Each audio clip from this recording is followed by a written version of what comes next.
E buonasera a tutti, grazie a tutte le persone che si sono collegate, se qualcuno si sarà sicuramente collegato.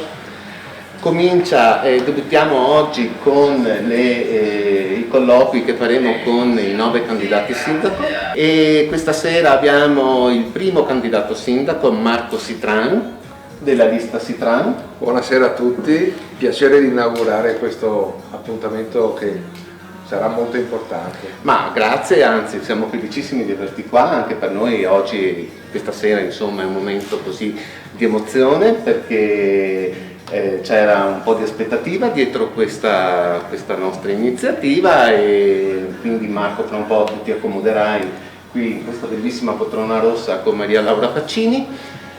Voglio introdurre anche i 2 titolari, Alessandro e Massimo Trevisan della ditta Abitare 3 Trevisan in Corso del Popolo 95, sì. Che gentilmente... Buonasera. Buonasera a voi, grazie. Grazie davvero. Prego. Grazie. Ti piace questa location? Sì, è un soggiorno meraviglioso, uno spazio straordinario, un salotto, più che un soggiorno è un salotto e c'è anche una camera da letto, voglio dire. Non manca niente. Non manca nulla, devo dire, complimenti. E cosa facciamo con Massimo e Alessandro? Massimo e Alessandro, adesso io voglio dare la parola per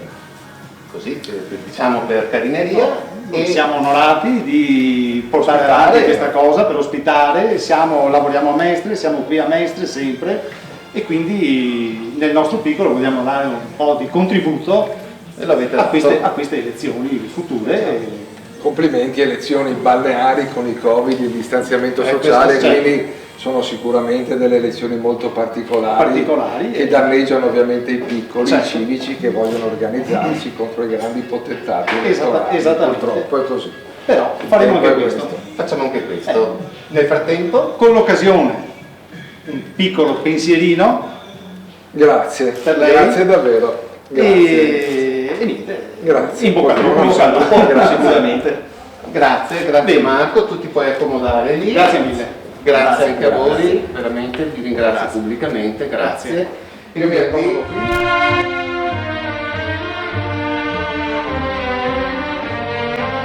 Tribuna Amministrative 2020.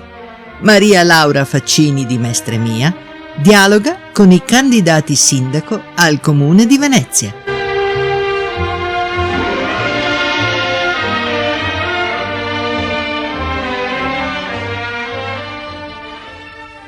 Bene, signore e signori, buonasera, grazie per essere qui con noi in questa prima serata inaugurale dei nostri dialoghi, dei nostri colloqui con i candidati sindaco. Io sono Maria Laura Faccini, sono di Mestre Mia.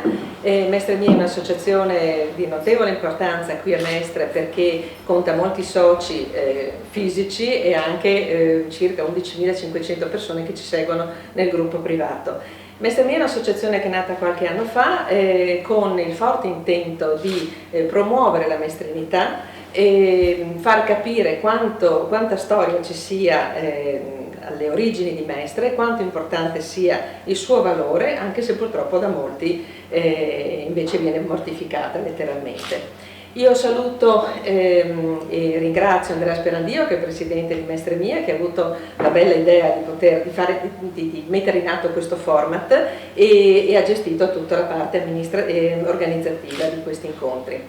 Dove siamo? Diceva appunto Andrea prima, siamo in questo bellissimo showroom che è la Abitare 3 dei fratelli Trevisan, che nasce, un'azienda che nasce 70 anni fa, grazie alla grande passione del 1949 che ha spinto il papà di questi 2 titolari, papà Aldo Trevisan, a iniziare questa impresa e questa tradizione artigiana. E possiamo dire che una volta appunto nel 1949 ha iniziato con una piccola bottega e oggi invece questo showroom, questo negozio è, direi, la realtà più longeva in questo settore e in questa zona.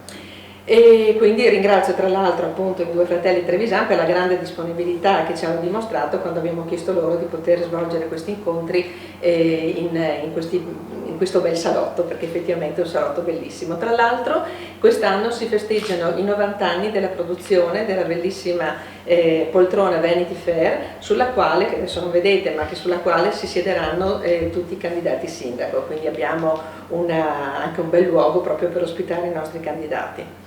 Un saluto e un grande ringraziamento al nostro regista Francesco Brunello e a tutti gli amici che in questa avventura ci accompagnano e che ci danno il loro aiuto.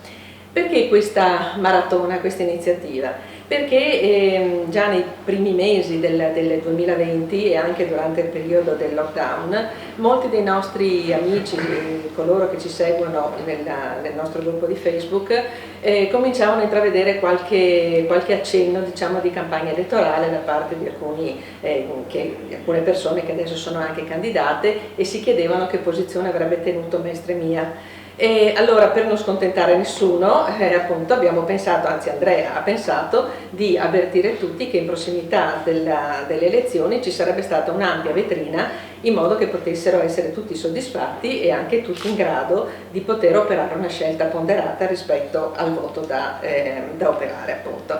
E questo ha fatto sì che nel giro di 2 settimane, adesso, quindi dal 1° settembre, che è oggi, fino al 17 compresi, che è giovedì, faremo delle interviste. Non sono neanche interviste, sono dei dialoghi, perché noi non vogliamo, non siamo una televisione, non siamo un luogo dove si facciano battaglie politiche, siamo semplicemente delle persone che vogliono dare informazione e far capire quali possono essere le idee per Mestre e la terraferma che possano andare bene per i nostri ascoltatori e per chi appunto andrà a votare. Ricordo che tutti gli appuntamenti saranno in diretta streaming e quindi, come state vedendo voi questa sera, anche tutte le altre sere, e comunque chi non potesse essere in diretta potrà vedere poi invece sul canale YouTube tutta la registrazione. E invito il pubblico, come abbiamo già spiegato durante gli spot di presentazione, a mandare tramite mail, quindi all'indirizzo amministrative2020@mestremia.it, le domande che volessero fare a un singolo candidato o comunque ai candidati in genere. Naturalmente qui siamo in diretta, quindi ci scuserete se accadrà qualche inconveniente, non siamo a porta, anche perché manca una cosa fondamentale, il plastico. Non abbiamo il plastico, quindi, però il plastico di Mestre magari ci arriverà prima o poi. Dicevo che parliamo solo di Mestre della terraferma. E volevo introdurre una cosa che mi è parsa molto importante. Nel 2005, in occasione del bicentenario del Duomo di Mestre, è accaduto un fatto senza precedenti. Molti cittadini di Mestre, professionisti, intellettuali, docenti, amministratori pubblici, invitati dall'allora parroco del Duomo di Mestre, Monsignor Fausto Bonini, che sono sicura che ci stia seguendo e quindi lo saluto con molto affetto, e dicevo, sono stati da lui invitati e si sono riuniti per dar luogo a tavoli di lavoro e di confronto per operare una serie di riflessioni sulla città e sul suo futuro. Un lavoro ponderoso dal quale sorsero 2 volumi che contengono la sintesi delle attività dei laboratori su cultura, economia, politica e religione in città. Quei volumi contenevano una serie di prospettive di crescita e di sviluppo, naturalmente in relazione a quel tempo, quindi parliamo nel 2005. Dunque, 15 anni fa a Mestre c'era un grande fermento, una grande volontà da parte di tutti i cittadini di definire l'identità e di affermare il ruolo della città di Mestre. A questo punto però sorge spontaneo chiedersi cosa è rimasto di quella stagione. Non è una delle domande che farò ai candidati in questa serie di incontri, però è una domanda che pongo a tutti voi che ci seguite, cioè vorrei che tutti noi fossimo stimolati a riflettere su quale tipo di città vogliamo per noi stessi, per i nostri figli e per gli anni futuri. Quindi dicevo, oggi è il primo appuntamento, il primo ospite appunto è il candidato della lista Sitran, l'avvocato Marco Sitran. Buonasera a tutti, ecco, grazie. Benvenuto. Grazie. E questa è la famosa poltrona Vanity Fair, quindi proprio il posto migliore su cui sedersi. Ecco.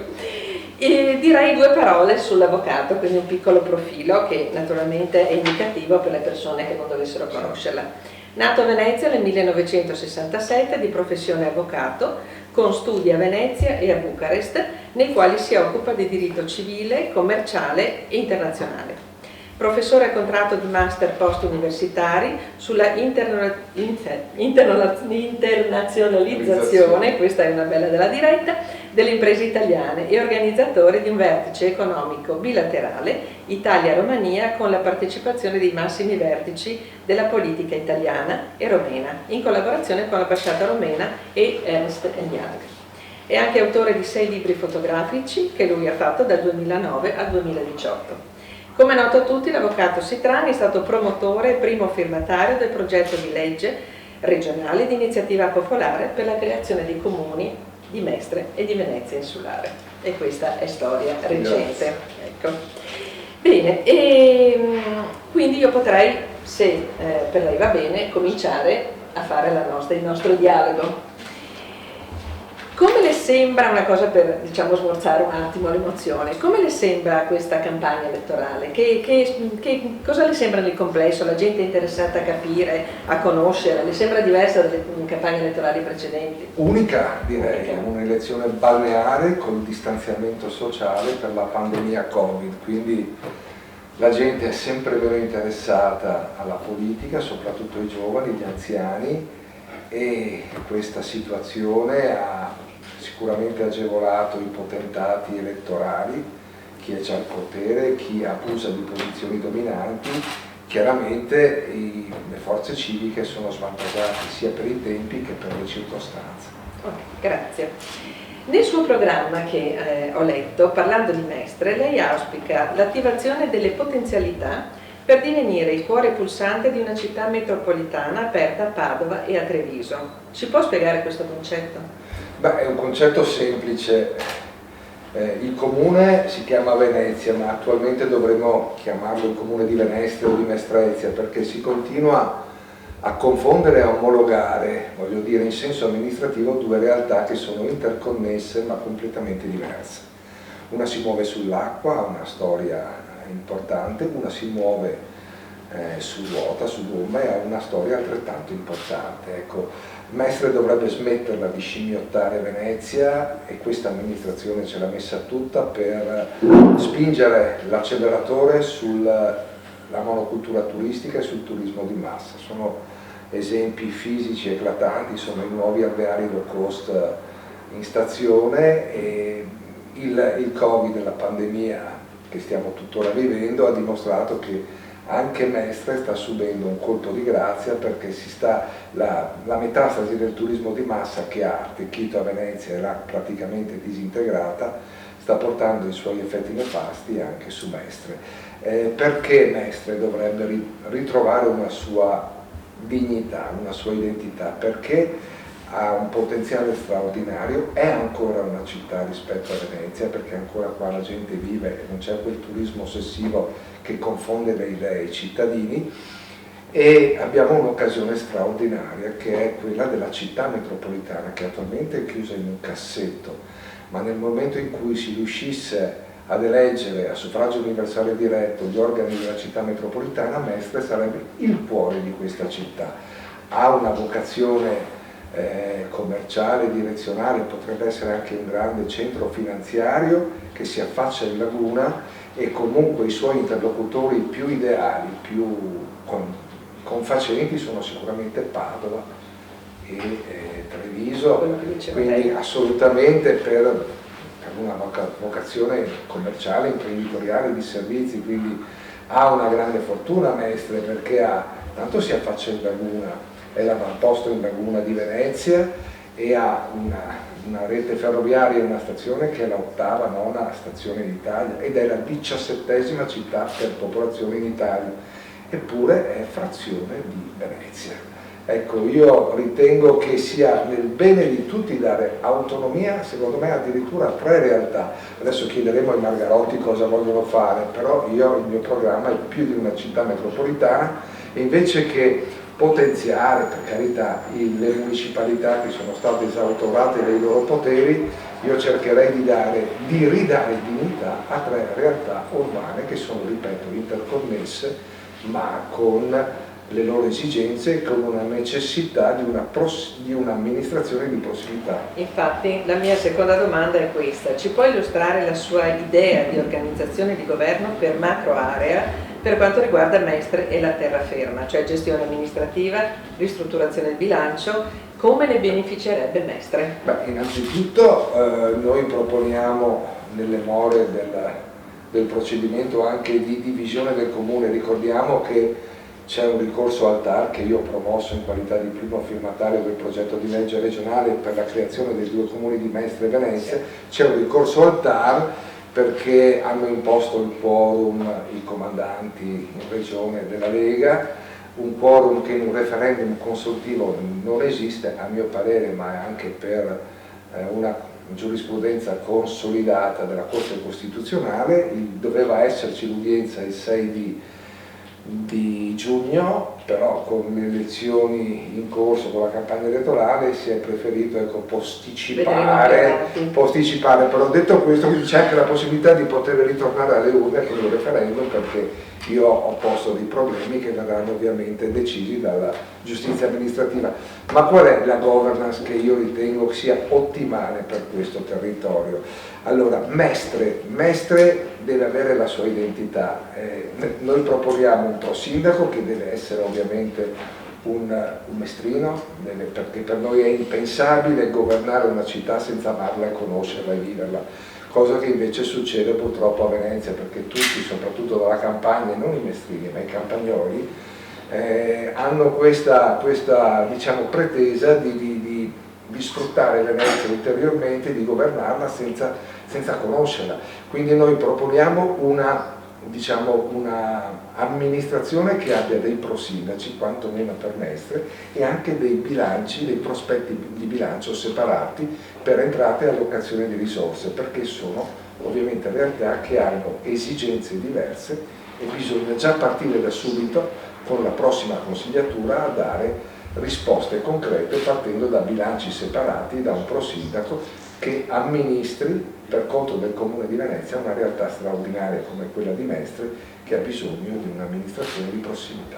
Ecco, per quanto riguarda il prosindaco, questa è un'idea che abbiamo sentito anche da parte di altri candidati, però sicuramente lei saprà che la figura del prosindaco adesso è stata abolita anni fa, quindi c'è solo il vice sindaco, quindi per nominare un prosindaco bisognerebbe cambiare il regolamento comunale. È una cosa che... hanno abolito anche il direttore generale, che doveva essere Gianangelo Bellati, o si proponeva tale, era Agostini, hanno abolito la figura, ma voglio dire, queste sono cose fattibili. Sono tutte cose fattibili, voglio dire, si riunisce la Giunta e il Consiglio e deliberano in merito, quindi se c'è la volontà della maggioranza che avrà vinto le elezioni si fa anche questo, assolutamente sì. Per quanto riguarda l'importante questione dello spopolamento della terraferma e di conseguenza il tema della residenzialità, come affronterebbe lei il problema nell'eventualità della sua elezione a sindaco? Perché Mestre ha perso tantissimo. Venezia e Mestre perde ogni anno 4.000 abitanti,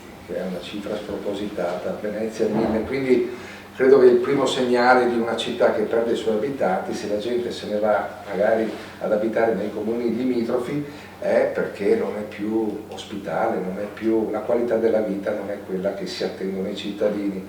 Hai un costo delle case, un costo anche per negozi, voglio dire per aziende, quindi per strutture commerciali che è spropositato. La Tari è quella di Venezia, gli estimi catastali sono quelli di Venezia, perché il comune di Venezia, il costo dei plateatici è quello di Venezia, eppure non siamo in piazza San Marco, quindi ovviamente è una realtà che meriterebbe molta più attenzione, sia da parte anche delle associazioni di commercianti, che dovrebbero fare anche sistema, perché dovrebbero creare un hub dal mio punto di vista fisico di vendita, come nella logica dei centri commerciali, che non avviene. E poi anche perché c'è un problema fondamentale che ha spopolato questa città e soprattutto anche ha svuotato i negozi di vicinato, che è dettata dal piano regolatore generale. Il piano regolatore generale considera centro tutto il comune di Venezia, è un unico centro. La legge regionale che promuove i centri commerciali in centro quindi si applica, perché se il centro è anche la periferia, ecco il perché del proliferare di questi centri commerciali che hanno sicuramente messo in crisi il commercio, il piccolo commercio del centro. Quindi questo è un aspetto molto importante. Poi c'è anche un aspetto che è dettato dalla sicurezza. Mestre, ne parliamo dopo. Però voglio dire anche questo. Sì. Comunque ecco, il problema è che anche Mestre sta subendo lo stesso destino di Venezia, anche perché sta dal mio punto di vista, grazie a questa diciamo classe politica, scimmiottando Venezia, e invece ha una sua dignità, una sua storia che è addirittura precedente di quella della Serenissima. Faccio un'ultima considerazione: noi abbiamo Quarto d'Altino qua vicino, sotto 2 metri di terra c'è una straordinaria città romana. Nessuno la vuole tirare su, nessuno vuole rivelare al mondo quella che è stato Altino, un importantissimo scalo commerciale. Perché? Perché si vuole cementificare la Gronda lagunare, si predilige uno stadio di calcio a quella che invece potrebbe essere una riqualificazione del turismo in ambito culturale, magari con l'eccellenza di archeologia di Padova, portare i giovani preparati, riscoprire uno straordinario sito archeologico e anche creare degli itinerari turistici adeguati, partendo da Altino, arrivando a Torcello e poi a San Marco, quindi ripercorrendo la storia della nascita di Venezia. Quindi diciamo che per la ripopolazione di Mestre lei in concreto che cosa farebbe? Magari aiuterebbe o comunque avrebbe una politica di stimolo nei confronti dei proprietari di case, farebbe delle azioni sulle case del comune. Farei come a Venezia, io farei come a Venezia, disincentiverei ovviamente i proprietari che danno in affitto ai turisti le case e invece ai residenti, quindi farei questo, abbasserei i costi degli affitti dei negozi con dei fondi, voglio dire, di solidarietà. Farei quello che può fare un comune, e sono tante le cose che possono fare, voglio dire, gli amministratori pubblici. Ma vedi, la grande sfida del futuro, passare dal Novecento al terzo millennio, è proprio attivare la città metropolitana, perché consentire l'elezione a suffragio universale diretto degli organi metropolitani consentirebbe di mettere in rete 44 comuni, sull'esempio di Nizza, di Medellin, addirittura in Colombia, dove le favelas sono collegate con una teleferica, voglio dire, e c'è uno scambio, voglio dire, c'è una mobilità sostenibile che ha reso tutto migliore. Quindi se riuscissimo a fare questo, noi riusciremo anche ad attrarre gli ingenti fondi strutturali per la sostenibilità, per la mobilità, e quindi metteremo in rete questi 43 comuni che sono in questo momento non dialogano, non ci sono i mezzi di trasporto per chi vuole da Marghera a Venezia a una certa ora, non c'è una mobilità da terzo mondo. Cioè, noi lo sappiamo, prendere un autobus, voglio dire, quindi ci vuole una rivoluzione straordinaria, e la possiamo fare se abbiamo la voglia e la volontà di agire in modo intelligente, creare la città intelligente, perché affossarsi sulla monocultura turistica non fa nulla di buono. C'è una cosa che mi è stata proprio comunicata, suggerita da un nostro amico che ci ha scritto. Mestre si trova con i suoi 180.000 abitanti o 150.000 se vogliamo togliere Marghera a far parte di una città metropolitana in cui però, se viene deciso di fare delle opere che per noi sono importanti per il nostro territorio, il potere di veto ce l'ha magari anche Cinto Caomaggiore o Cona, che hanno un numero di abitanti esiguo rispetto al nostro, per cui c'è anche una disparità di politica, di trattamento, di strategia. Quindi anche questa sua idea della città metropolitana che deve funzionare in un modo organico, in un modo anche equo, non solamente... Si può modificare lo statuto della città. Questa è una cosa su cui molti hanno puntato l'attenzione. Ecco. Sì, certo, però voglio dire, si fa rete, si parla con i sindaci, si parla con i consiglieri eletti, si cerca di fare sistema. Noi non siamo in grado di fare squadra, dovremmo farlo, perché è l'unico modo per le sfide che ci attendono. Torniamo al commercio. Allora, a prescindere dal problema generale che è stato causato dal lockdown e dalla pandemia, chiaramente il lockdown, il settore del commercio nella terraferma è veramente in ginocchio ed è da tempo in grande sofferenza. Quindi non è più rinviabile un piano per far rinascere e sviluppare le attività commerciali in terraferma e quindi la ripresa economica di tutto di Mestre e anche appunto dei centri limitrofi. E naturalmente rappresentano qui Mestre, la terraferma ha dei problemi assolutamente diversi da Venezia e quindi bisogna agire in modi diversi. Da anni sappiamo che manca un assessore al commercio, quindi anche quello è un punto di riferimento che per le attività produttive è chiaramente mancato. Quindi lei che cosa penserebbe nel concreto di mettere in atto per poter far rifiorire quello che c'era una volta, perché negli anni 70, negli anni 80 la gente veniva a Mestre da Padova, da Verona, da Bologna, altri tempi, anche per Venezia e anche per il mondo. Però Venezia poi ha potuto vivere bene o male di rendite di posizione, ecco, mentre Mestre no, però Mestre no. E quindi qual è la sua ricetta? Mestre era l'avanguardia tra le città d'Italia, per la musica, per i giovani, per tante cose. Io mi ricordo quando avevo 20 anni, 25 anni venivo qua, insomma era una città straordinaria, piena di vitalità, piena di idee. Adesso non è più così, ma non è più così il mondo, è cambiato, insomma la globalizzazione ha fatto i suoi danni ovunque. Ecco, però io per il commercio applicherei le logiche dei centri commerciali. Andiamo a guardare i 90, l'outlet di 90, voglio dire c'è un sistema, c'è una squadra, gli imprenditori si uniscono per creare un centro commerciale, ma questo centro commerciale, questo luogo fisico, questa piattaforma fisica di vendita si può realizzare a Mestre. Questo bisogna fare, bisogna cercare di creare i presupposti sia con le associazioni dei commercianti che con l'amministrazione per rivalutare il commercio attraverso sgravi fiscali per chi affitta, attraverso la pubblicità condivisa, attraverso servizi di consegna della merce condivisi. Quindi bisogna ricreare una logica di centro commerciale per tutti i negozi che ci sono, molti sono chiusi. Quindi è la logica della squadra, del sistema che può in questo momento così difficile fare la differenza. Quindi ci vuole uno sforzo di condivisione da parte delle amministrazioni pubbliche, da parte dei commercianti ovviamente e delle associazioni. Quindi una grande rete. Una grande rete, una piattaforma fisica di vendita con tutti i servizi. Io credo che sia in questo momento di difficoltà l'unica possibilità che Mestre ha. Bene.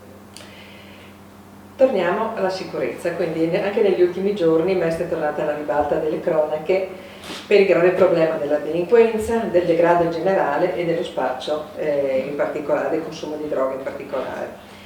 Una situazione che sta diventando insostenibile per i residenti di ormai varie zone della città che non si sentono assolutamente di uscire di casa, ma neanche di giorno in alcune zone. Lei ha un progetto specifico per affrontare questo problema e per cercare di risolvere, perché sappiamo tutti che un sindaco non ha il potere, non ha certi poteri, però come agirebbe lei in questo modo? Da quando hanno chiuso il centro di spaccio internazionale di Vianelli a Padova, insomma, la mafia organizzata si è trasferita a Mestre, che è un centro ideale, insomma, è uno snodo, una piattaforma logistica importantissima, c'è Venezia, ci sono adesso gli alberghi low cost, quindi ovviamente si amplia anche la richiesta e il mercato della droga. È chiaro che non basta fare le azioni tipo Batman, quelle spettacolari, qualche rettata ogni tanto, anche perché poi queste organizzazioni criminali si ricompattano e tutto, anzi, si svolge come prima o meglio di prima. I problemi sono innanzitutto quelli della prevenzione. Bisogna fare una grande azione culturale con gli operatori sociosanitari, come era stato fatto anche un tempo. Io devo dire che magari tante cose della sinistra non le ho apprezzate, ma quando Bettin aveva il suo camper che andava in giro offriva anche le siringhe, i preservativi, però voglio dire dava un'assistenza anche non solo caritatevole ma anche insomma di sociosanitaria importante a quello che è un degrado sotto gli occhi di tutti. Devo anche dire che una volta c'erano i cinesi che che avevano insomma una fetta importante di mercato, di questo mercato, e soprattutto prostituzione. Via Piave era meglio una volta, devo dirlo, rispetto adesso, perché adesso che hanno scombinato un po' la realtà cinese, adesso non c'è più la prostituzione di una volta, oppure magari è più regolamentata, più sotto traccia, ma sicuramente il fenomeno della droga si è estremamente espanso. Quindi sicuramente prevenzione, sicuramente più attenzione, perché da parte delle forze della polizia municipale hanno assunto quasi 300 nuovi agenti, ma non sono preparati, non sanno cosa fare, quindi ci vorrebbero anche degli incontri diciamo periodici tra queste forze di polizia, anche i nuovi assunti, con le associazioni, anche con le altre forze dell'ordine, per fare il punto e per essere presenti sul territorio. Le associazioni di volontariato, tipo Associazione Via Piave e altre associazioni, vanno incentivate nel loro impegno anche di integrazione. Però devo dire anche una cosa: questi fenomeni di criminalità sono dovuti anche alla mancanza di una politica di integrazione. Integrazione perché? Perché sono dei ghetti questi, quindi non c'è un rapporto osmotico, non c'è uno scambio tra culture, ci sono dei ghetti che sono stati creati anche vuoi per Fincantieri, che ovviamente fanno gigantismo navale, costruiscono le navi qua, sfruttano la manodopera, 600 agenzie interinali a 4 euro all'ora, fanno il ricongiungimento, schiavizzano ovviamente lavoratori bengalesi, ucraini e quant'altro, e poi si lamentano anche di questo. Non c'è la vera attenzione della politica e anche dell'economia di Stato, voglio dire, perché ricordiamoci che Fincantieri è una grande azienda di Stato.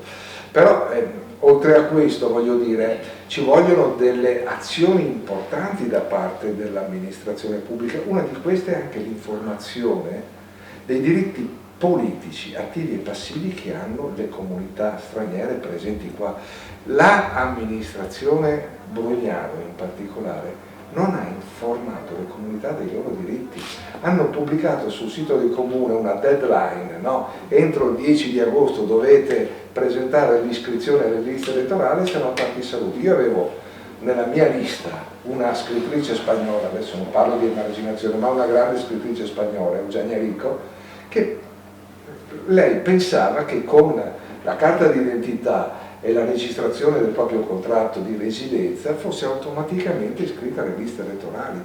Nessuno comunque l'ha informata dei suoi diritti politici con una lettera raccomandata, perché queste informazioni vanno fatte al personale. Quindi se già l'amministrazione pubblica comunale non porta avanti delle politiche di integrazione o di coinvolgimento delle comunità straniere qua, non la vedo tanto bene la cosa. E poi voglio dire, io non farei neanche distinzioni tra associazioni di sinistra, di destra, perché vedo che questa amministrazione, se vede che c'è un'associazione magari che ha un colore diverso dal fucsia, non la prende in considerazione. Ecco, io non farei questo di tutta l'erba un fascio e cercherei di sviluppare un rapporto importante, fare prevenzione, maggiori controlli. Io farei anche, renderei questa città più illuminata, voglio dire, ci sono delle situazioni in cui in particolari zone della città è buio totale. Perché non mettere più telecamere? Perché non mettere più luci bianche per disincentivare anche ogni tanto il sottopassaggio che collega la stazione a Marghera? Lo ripuliscono, ma voglio dire, chi è che ci va dentro? Certo. Chi è che ci va dentro? Cambiamo settore, parliamo di cultura. Allora, la gestione della cultura in terraferma è sempre stata residuale rispetto a Venezia. Sembra che, a parte la stagione teatrale del Toniolo e poche altre manifestazioni che comunque non hanno un carattere di continuità, Certo. Non esista un'offerta specifica a Mestre, a parte alcune iniziative di privati, quindi magari librerie per quanto riguarda presentazioni di libri, o associative, come anche Mestre Mia, come il Circolo Veneto, e quindi restano comunque, Mestre resta comunque sempre abbastanza isolata. Come mai? Quindi, quindi manca veramente una programmazione annuale, organizzata, organica e anche di rete per tutta Mestre e terraferma. Questo è un grosso problema, perché è un problema che è assolutamente trasversale, quindi come diceva lei prima ci sono certe cose che non hanno colore assolutamente, No, certo. però la cultura maestre manca, diciamo la cultura con la C maiuscola, che può essere poi declinata in musica, in mostre, in tantissime certo. cose. Cosa vorrebbe fare? Beh, intanto perché finché non ha una propria dignità, una propria amministrazione, voglio dire, fa fatica, perché confrontarsi con Venezia non è sano.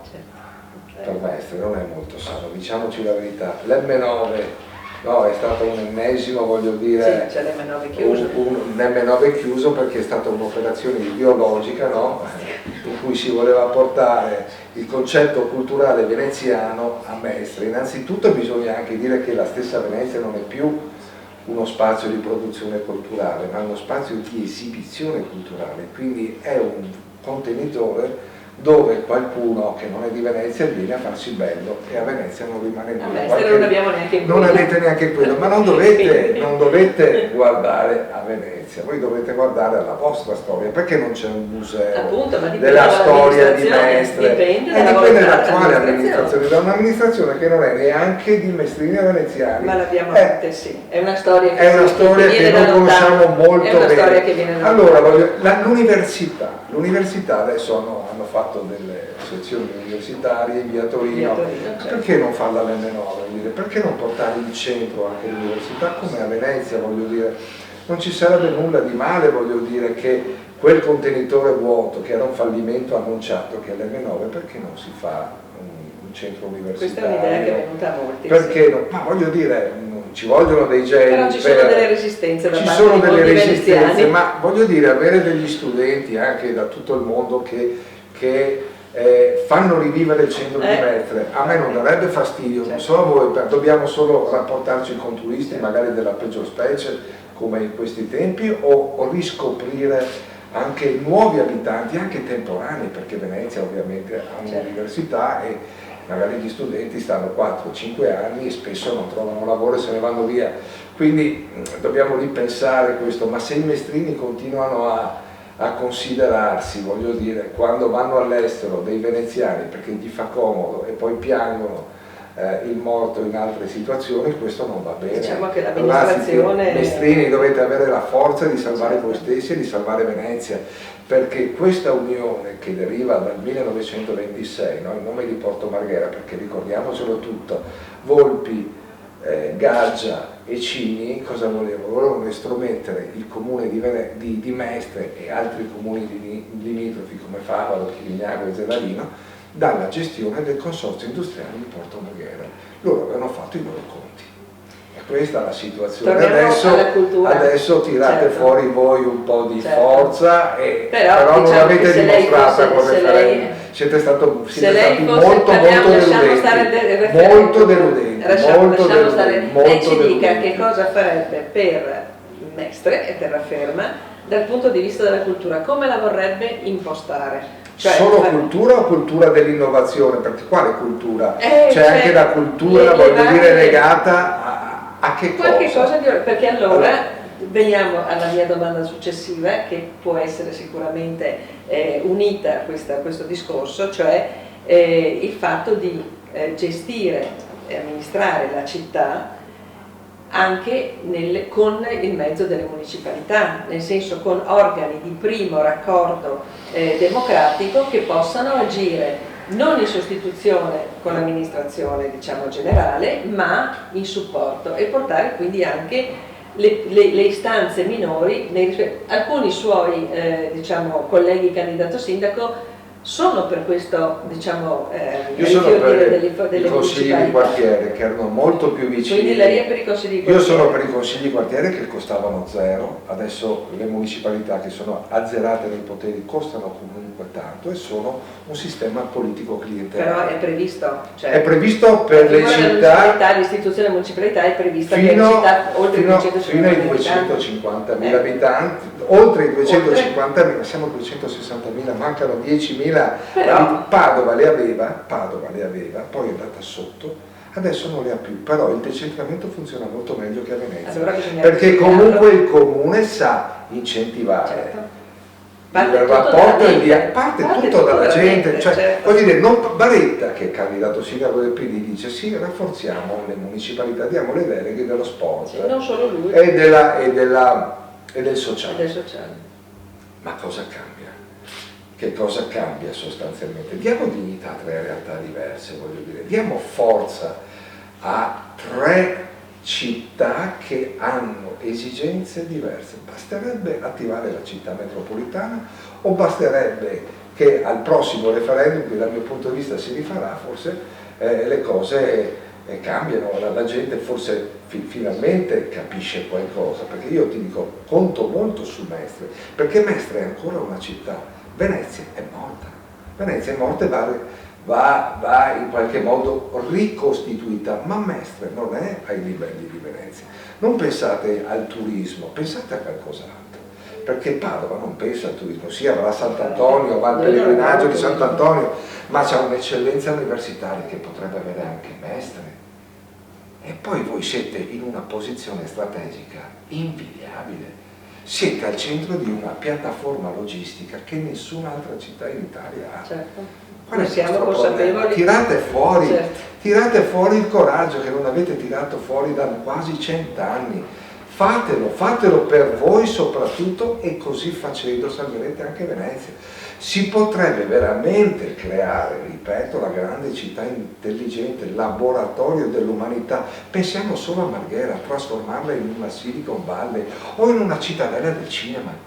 In Italia non c'è nulla di paragonabile, tutti i capannoni industriali potrebbero essere trasformati, riconvertiti in economie compatibili con uno degli ecosistemi più fragili al mondo. In molte città d'Europa industriali abbiamo i record di tumori ai polmoni, certo. Al pancreas, vogliamo fare un altro inceneritore a Marghera, noi parliamo solo di questo o di gigantismo navale, o di gigantismo navale, mi pare della sua opinione sul termovalorizzatore che ha avuto. Io non sono uno scienziato, ma le polveri sottili, ultrasottili, so che fanno dei danni straordinari. C'è stato un appello dell'Associazione Pediatrica Italiana e in particolare a Venezia, devo dire, per carità, ma vogliamo parlare di questo? Abbiamo già una centrale Enel a Carbone, vogliamo fare adesso un termovalorizzatore. Sono queste le idee che abbiamo per Marghera, dopo 90 anni di sfacelo e devastazione, ma ci rendiamo conto? Invece di scavare ad Altino e recuperare un valore straordinario, invece di investire in economia green, creare alto valore aggiunto, imprese ad alto valore aggiunto, pensiamo ancora a queste cose, ma stiamo scherzando? Parlando dal punto di vista io sono allibito, questo è quello che noi ci prospettiamo. Però lei potrebbe dire, siccome il termovalorizzatore, naturalmente io sto facendo un discorso neutro, che è necessario per bruciare il CSS, cioè i combustibili solidi secondari, quindi che sono prodotti dai rifiuti non riciclabili. Sì. Quindi come ci vuole un'alternativa al termovalorizzatore? La facciano a Tarù o la facciano a Mogliano, quindi la facciano a Casale. No, ma io non la farei neanche, non lo so, io non sono uno scienziato, io sicuramente sono contro, voglio dire, questi progetti che gli scienziati hanno valutato negativamente. Abbiamo avuto la valutazione di impatto ambientale regionale, ma ovviamente sai, la regione ovviamente ha puntato a defenestrare Musolino perché voleva con Brugnaro prendersi in mano il porto e governare anche sul porto. Questi stanno facendo quello che vogliono sulla pelle dei cittadini. Marghera è stata martoriata per 50 anni. Vogliamo continuare a fare progetti, era stata concepita come città giardino, quello deve ritornare ad essere, e l'industria pesante la dobbiamo accantonare e trasformarla in qualche cosa di ecosostenibile. La sostenibilità deve essere la nostra linea guida per lo sviluppo metropolitano, che comprende ovviamente anche Marghera. Certo. Ma abbiamo il coraggio e la voglia o dipendiamo semplicemente da 4 contadinotti che scesi dal trattore hanno la pretesa di governarci? Perché questo sta succedendo adesso. Neanche mestrini, ricordiamoci. Certo. Parliamo di un'altra cosa che per noi di Mestre Mia è fondamentale, perché abbiamo anche seguito e avuto iniziative proprio in questo senso.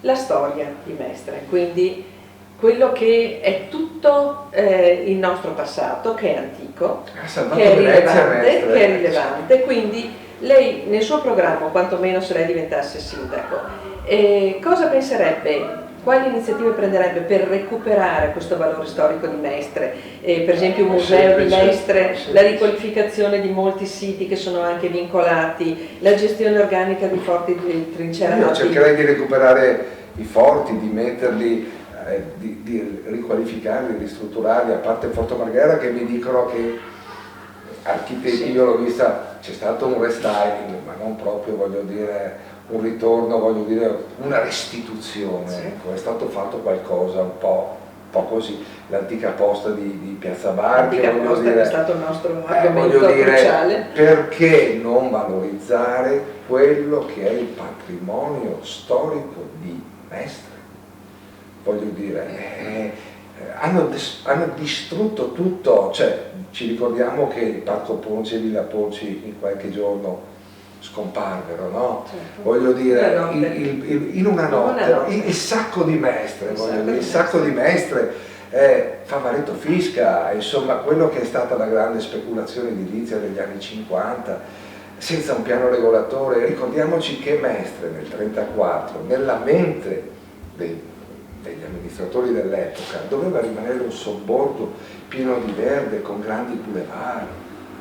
Io ho inaugurato la campagna elettorale all'Hybrid Tower al 17° piano e vediamo in nome della bellezza che cosa è stato fatto. Salviamo Venezia, salveremo il mondo, ma soprattutto diamo dignità alla città di Mestre, perché solo i mestrini, dal mio punto di vista, possono farlo per se stessi e per Venezia, perché purtroppo noi non siamo come il cavallino che ha potuto votare da solo per autodeterminarsi, perché quella è stata una cosa straordinaria. Poi la Corte Costituzionale ha dichiarato incostituzionale la legge che ha permesso quel referendum. Noi dobbiamo comunque sempre rapportarci a Mestre per cercare di salvarci. Mestrini, aiutateci e aiutatemi, è tempo e ora. Un altro argomento di cui si sta parlando proprio in questi giorni è l'area dell'ex Umberto I. E questo è un argomento topico per Mestre, è un buco nero, chiamato appunto noto come buco di Mestre, che è ridotto a ridosso di Piazza Ferretto, ricca di reperti storici, appunto, anche antichi, e comunque legata alla memoria di tutti i mestrini, perché moltissimi mestrini, direi la maggior parte, esatto, io compresa. Quindi questi ultimi giorni si è parlato proprio del fatto che l'attuale proprietario il signor Cannella ha fatto un contratto, diciamo, professionale con un Archistar che a quanto pare, a quanto c'è scritto sui giornali, è particolarmente legato anche alla valorizzazione del territorio. Per cui noi abbiamo delle grandi, diciamo, aspettative. Le faccio una domanda di sogno. Se potesse dire la sua, che cosa vedrebbe lei, cosa le piacerebbe che venisse realizzato in quel posto, che sarebbe da volano per tutto il tessuto economico e sociale della città? Io farei un concorso internazionale, oppure chiamerei a raccolta i più grandi architetti del mondo. Ma lei cosa piacerebbe vedere? Piacerebbe vedere negozi, un altro parco, delle attività commerciali? Allora, non è pensabile costruire delle cattedrali nel deserto, come aveva previsto anche Pierre Cardin, che fece al di là di tutto solo una grande operazione pubblicitaria, perché non aveva i soldi per tirare su quel grattacielo. Quindi noi dobbiamo prima ricostituire un tessuto socio-economico e poi possiamo fare quello che vogliamo, ma se perdiamo 4.000 abitanti all'anno, che cosa vogliamo fare? Certo. Le priorità sono altre in questo momento. Bene, mi pare che ce ne sarebbero tantissimi di argomenti ancora. Io starei qua a parlare fino a domani mattina con grande piacere. Però vorrei sapere, in questo salotto straordinario. Vorrei sapere un'ultima cosa. Nei primi 6 mesi di suo mandato come sindaco, su che cosa si concentrerebbe per Mestre? Perché questi cittadini, diciamo, si parla sempre dei 100 giorni, io parlo di 6 mesi. Che cosa farebbe per Mestre? Su che cosa metterebbe subito le mani per dare speranza ai mestrini? Sicurezza e commercio e anche ovviamente un'attenzione al verde e alla vivibilità e alla qualità della vita. Certo. Piste ciclabili un po' fasulle, ecco, Sì. non è che sono così. Quindi farei un'operazione di sicurezza coinvolgendo le forze dell'ordine per dare anche un senso di tranquillità ai cittadini e al contempo ovviamente attuerei quel piano sul commercio di cui ho parlato poc'anzi e quindi cercherei di, con grande sforzo e con grande determinazione, cercherei insomma di creare finalmente un sistema che possa funzionare e far ritornare ovviamente, anche magari estendendo le ZTL e le aree pedonali, scusate anche magari qualcuno storgerà il naso, ma io credo che anche le isole pedonali possano facilitare, voglio dire, il contatto e gli acquisti. Allora, guardando la telecamera, faccia un appello ai suoi elettori perché dovrebbero votare la sua lista e lei come candidato sindaco. Faccio un appello a tutti gli elettori del Comune di Venezia perché abbiano la consapevolezza del fatto che esistono almeno 2 realtà e che non possono continuare a coesistere nella stessa amministrazione, oppure lo possono fare ma dobbiamo riscoprire la nostra identità di veneziani e mestrini. Mestre è un grandissimo contenitore che va riempito. In questo momento sta soffrendo tantissimo, ma dobbiamo e dovete voi mestrini avere un po' più di coraggio e riconoscere le vostre potenzialità e anche la vostra straordinaria imprenditorialità, perché voi avete un'anima commerciale molto importante, valorizzatela, non abbiate paura e soprattutto non sentitevi cittadini di serie B, perché siete una città straordinaria. Bene, allora prima dei saluti vorrei rinnovare i miei ringraziamenti naturalmente agli amici che ci hanno seguito, ai cittadini, e vi do l'appuntamento domani sera alla stessa ora, 20:45, ci sarà con noi il candidato sindaco del Movimento 5 Stelle Sara Visma, quindi domani 2 settembre 20:45. Ringrazio ancora i fratelli Alessandro e Massimo Trevisano per la squisita ospitalità e quindi li rivedremo anche domani. Ringrazio ancora Andrea Sperandio, il presidente di Mestre Mia, e tutti gli amici che ci hanno seguiti fin qui e aiutati. Io ringrazio ancora tutti, ringrazio molto Marco l'avvocato Marco Sitani di essere stato con noi davvero. E arrivederci. Sono stato molto bene con voi. Grazie. A casa, a davvero. casa, a Grazie. casa. Grazie.